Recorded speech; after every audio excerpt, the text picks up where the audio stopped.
صدیق اکبر رضی اللہ عنہ فنا فی الرسول کے اس عظیم مرتبے پر پہنچ چکے تھے کہ جب آپ کا آخری وقت آیا تو آپ کا آخری وقت حضور صلی اللہ علیہ وسلم سے میل کھاتا ہے، ملتا جلتا ہے۔ حضور صلی اللہ علیہ وسلم کے آخری لمحات میں جو فکر تھی، صدیق اکبر کی بھی وہی فکر تھی۔ حضور صلی اللہ علیہ وسلم کے بھی آخری وقت بے بیمار رہے، صدیق اکبر بھی آخری وقت بے بیمار رہے۔ جہاں حضور صلی اللہ علیہ وسلم کو دفن کیا گیا، وہیں پر صدیق اکبر کو بھی دفن کیا گیا۔ صدیق اکبر کو بھی زہر دیا گیا اور حضور صلی اللہ علیہ وسلم کو بھی زہر دیا گیا۔ یہودیوں نے حضور صلی اللہ علیہ وسلم کو زہر دیا اور پھر صدیق اکبر کو بھی زہر دیا، اور یہ زہر ایسا تھا کہ اس نے اپنا کام آہستہ آہستہ کیا۔ ایک زہر ہوتا ہے کہ جیسے آدمی کھائے اچانک موت ہو جائے، لیکن یہ زہر ایسا نہیں تھا، بلکہ اس نے آہستہ آہستہ اپنا کام کیا۔ حاکم رحمہ اللہ امام شعبی رحمہ اللہ سے روایت کرتے ہیں، وہ کہتے ہیں کہ ہم ایسی دنیا سے کیا امید رکھیں کہ جس دنیا نے اپنے ہی نبی کو زہر دے دیا اور اس کے سب سے عزیز دوست، عزیز یار کو زہر دے دیا، یعنی صدیق اکبر۔ حضور صلی اللہ علیہ وسلم کو بھی آخری وقت میں زہر دیا گیا، صدیق اکبر کو بھی آخری وقت میں زہر دیا گیا۔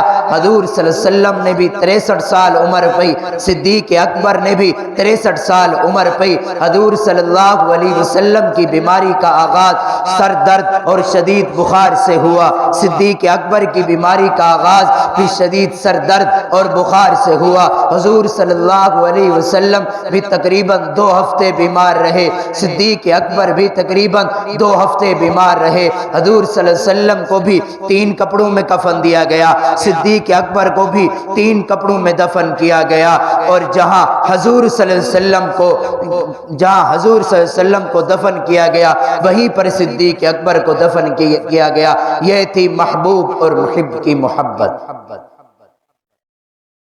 اور جب آپ بیمار ہو گئے تو صحابہ کرام نے کہا کہ اے امیر المؤمنین، کسی طبیب کو بلا کر آپ کا علاج کیا جائے، آپ کو دکھا لیا جائے۔ تو صدیق اکبر نے کہا کہ کسی طبیب کو بلانے کی ضرورت نہیں ہے، کیونکہ جب حضور صلی اللہ علیہ وسلم کا آخری وقت آیا تو آپ نے کہا عائشہ آج کے بعد مجھے دوائی نہ کھلانا، اور جب صدیق کا آخری وقت آیا تو انہوں نے بھی دوائی لینے سے انکار کر دیا۔ صدیق اکبر نے کہا کہ صحابہ میں نے طبیب کو دکھا لیا ہے۔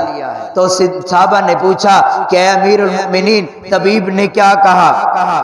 تو صدیق اکبر نے کہا کہ اس طبیب نے فرمایا انی فعال لما یرید، کہ میں جو چاہتا ہوں کرتا ہوں، مجھ سے پوچھنے والا کوئی نہیں ہے، اللہ سے پوچھنے والا کوئی نہیں ہے، وہ جو چاہتا ہے کرتا ہے۔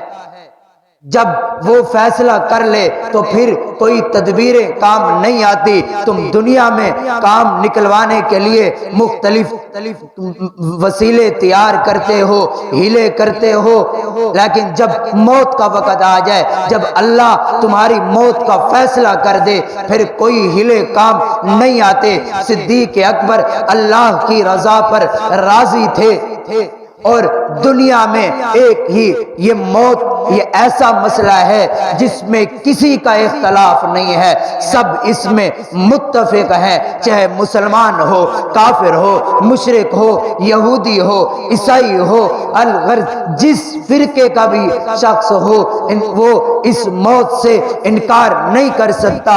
موت ہر کسی کو آنی ہے، اب یہ انسان پر ہے کہ وہ ایمان کی حالت میں مرے یا کفر کی حالت میں مرے۔ اللہ نے دو راستے بتا دیے کہ یہ ٹیڑھا راستہ یہ شیطان کا ہے اور یہ سیدھا راستہ یہ اسلام کا ہے، اب تمہاری مرضی ہے سیدھے راستے پر چلو یا اب تمہاری مرضی ہے غلط راستے پر چلو یا سیدھے راستے پر چلو، تم جس راستے پر چلو گے میں فیصلے بھی اسی راستے کو دیکھ کر کروں گا۔ اگر تمہارا راستہ محمد صلی اللہ علیہ وسلم والا ہوا، شریعت والا ہوا، تو میں تمہیں جنت میں داخل کروں گا، اور اگر تمہارا راستہ غلط ہوا، تم نے شیطان کی پیروی کی، اگر شیطان والا راستہ ہوا تو میں تمہیں جہنم میں داخل کروں گا۔ اور جب صدیق اکبر کی بیماری بڑھ گئی اور آپ بیماری کے اس مقام پر پہنچ گئے کہ جب آپ نماز کے لیے مسجد چل کر نہیں جا سکتے تھے تو آپ نے فاروق اعظم رضی اللہ عنہ کو بلایا۔ جب حضور صلی اللہ علیہ وسلم کا آخری وقت آیا، حضور صلی اللہ علیہ وسلم نے اپنے مصلی کا امام، اپنے مصلی کا خلیفہ صدیق اکبر کو بنایا، اور جب صدیق اکبر کا آخری وقت آیا تو انہوں نے اپنے مصلی کا امام، یہ امامت کی امانت فاروق اعظم رضی اللہ عنہ کے حوالے کی۔ فاروق آج کے بعد میری جگہ مصلی پر نماز تم پڑھاؤ گے، حضور نے یہ مصلی میرے حوالے کیا تھا، میں یہ مصلی تمہارے حوالے کرتا ہوں۔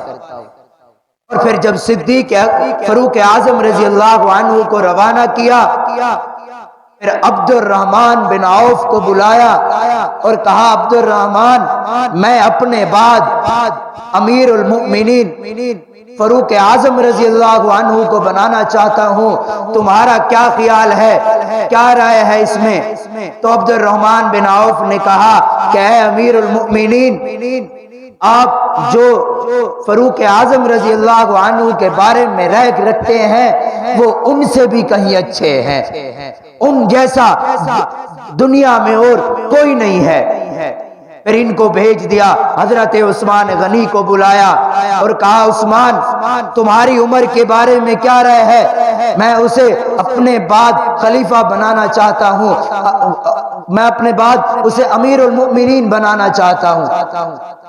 تو حضرت عثمان نے کہا کہ اے امیر المؤمنین وہ ہیں تو تھوڑے غصے والے پر ان سے بہتر کوئی نہیں ہے۔ تو صدیق اکبر نے کہا کہ ان کا غصہ اس لیے تھا کہ میرا دل نرم تھا، جب ان پر ذمہ داری آئے گی تو ان کا غصہ خود بخود ختم ہو جائے گا۔